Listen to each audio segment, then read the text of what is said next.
I did wow.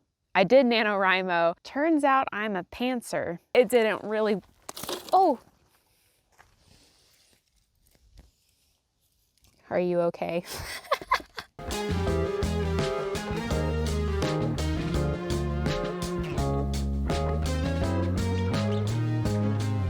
Hey y'all, howdy, welcome to One for the Books. I'm Sandra Broadwell, and today we're gonna talk about how I found out that I'm a pantser.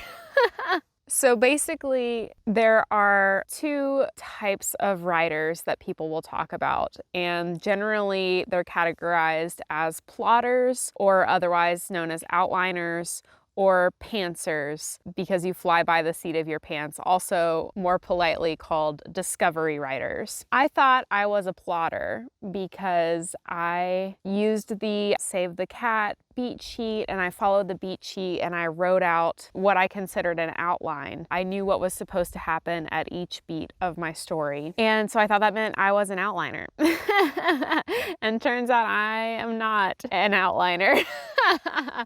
And that was a big stumbling block for me. So basically what happened is I had been writing my novel, I did NaNoWriMo, and I wrote 60,000 words in the month of November. I was really like crushing all of the momentum. I was feeling really good about it. And I got to about the midpoint of my story, which was a battle, and my main character got injured. And she was supposed to go on this kind of quest after the battle, and because of that injury, suddenly her going on this quest didn't make sense because she needed time to heal, and I didn't know that she was going to be injured in the battle before I got there and wrote the scene. And that kind of messed up what was supposed to happen afterwards. So I got really stuck on this point, and I was like, I don't think I can go forward with her being injured, which means I need to rewrite how the battle took place. I already had made all kinds of other notes about things I wanted to change when I went back and did my first edit. Suddenly, all of the changes that I knew I had to make just felt really crushing. And I realized that from the midpoint forward, even though I knew what was supposed to happen at each beat, what I had written thus far, in my mind, I had so many things I wanted to change about it to make this half of the story better that I didn't feel like I could continue on from the point that I had written. I ended up having to delete about 8,000 words, and instead of just continuing on with my draft, I went back to the beginning and started a developmental edit to make everything up to the midpoint be able to carry the second half forward. I got really, really discouraged about this. I felt like this was a huge step backwards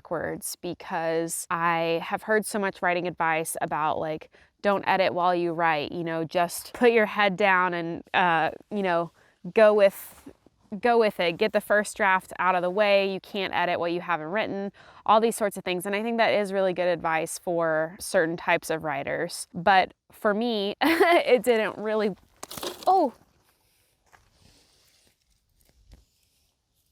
Are you okay? Oh, my cat just knocked over my camera. Are we good? Sorry if the angle's different now.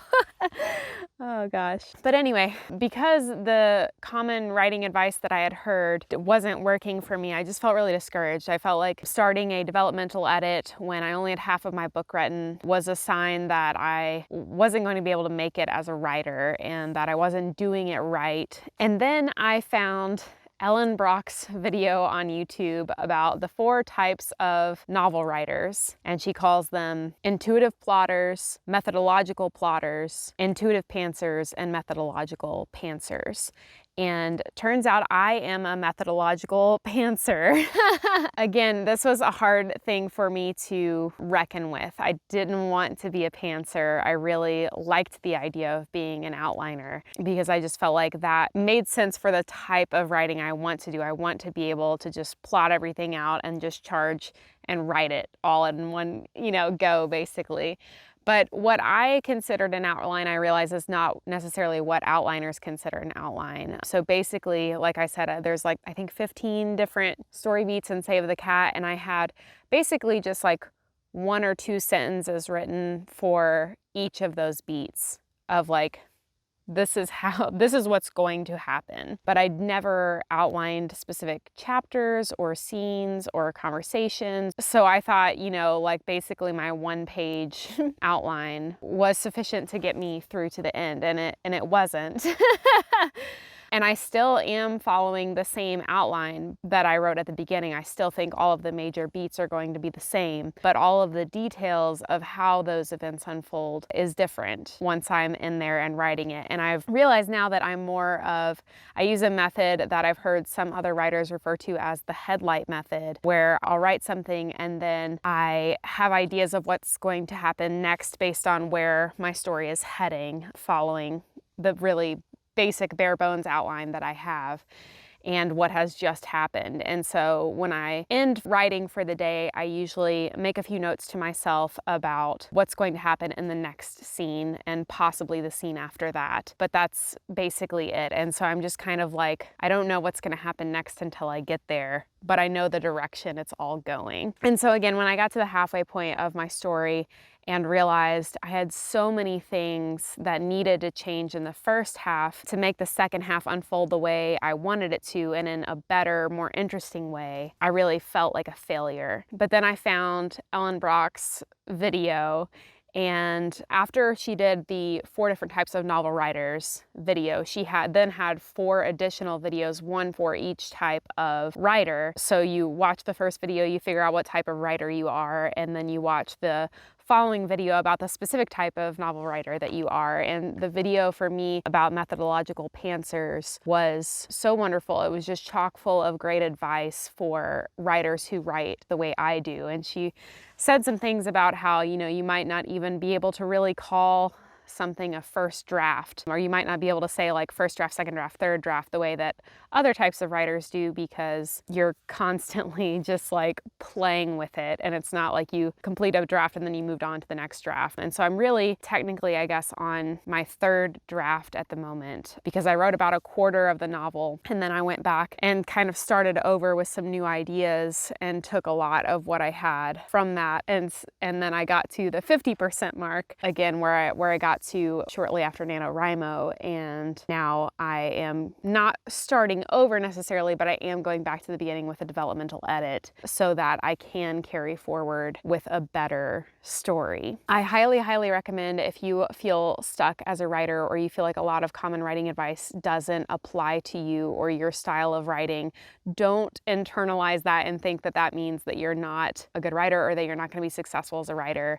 Highly, highly recommend Ellen Brock's video and following up with specific advice for the type of writer that you are. That just really resonated with me. And another thing that she said that really resonated with me was that just because you're a good writer doesn't necessarily mean that you're good at writing novels, that like no one is naturally good at writing a novel. I was the type of kid that I always got A's on all of my English assignments. I had like a distinguished rating on my senior portfolio. Writing has just always come really naturally to me. And her point was just that novel writing is so intense and complex and large that even if you are a naturally gifted writer, that no one is naturally gifted at writing a book. And that also, I think, eased some of my like honor roll student mentality that I still have from my much younger days. So I no longer feel like I've taken a large step backwards just because I'm doing a developmental edit before I've finished a full, complete first draft. But it has been really difficult for me to get my momentum going again as far as like daily writing, or at least 5 times a week writing or whatever. And so I'm trying to get back into the swing of things, and that's part of the reason for me making this video, by just like talking it out loud with myself and with you all. Hopefully we'll kind of grind those gears back into motion. I have been writing some, but not nearly as much as I was, just because a developmental edit isn't nearly as fun for me as just like charging forward in the story. But this is what I need to do,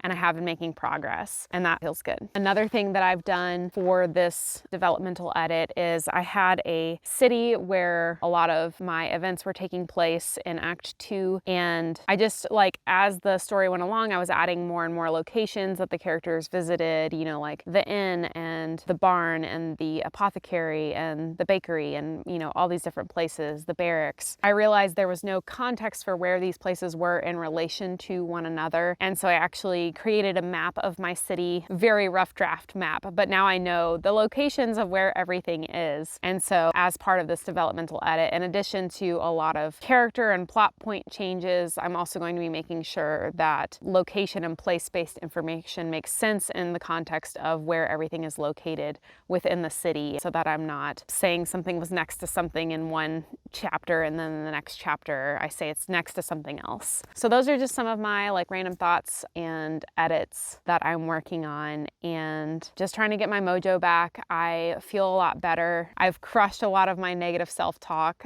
thanks to Ellen Brock, and I hope that her videos will help you with that too if you also feel stuck, or if you've also had the existential crisis like I have of realizing that you are a pantser even if you didn't want to be. So I will be linking her videos down below. I highly recommend you go give those a watch. And if you are also working on a writing project, please let me know down in the comments below how it's going, what you're up to, how you feel about it right now, and I wish you all the best of luck. Please be kind, read books, and hit the subscribe button below for more bookish and writing content to come. I'll see you soon.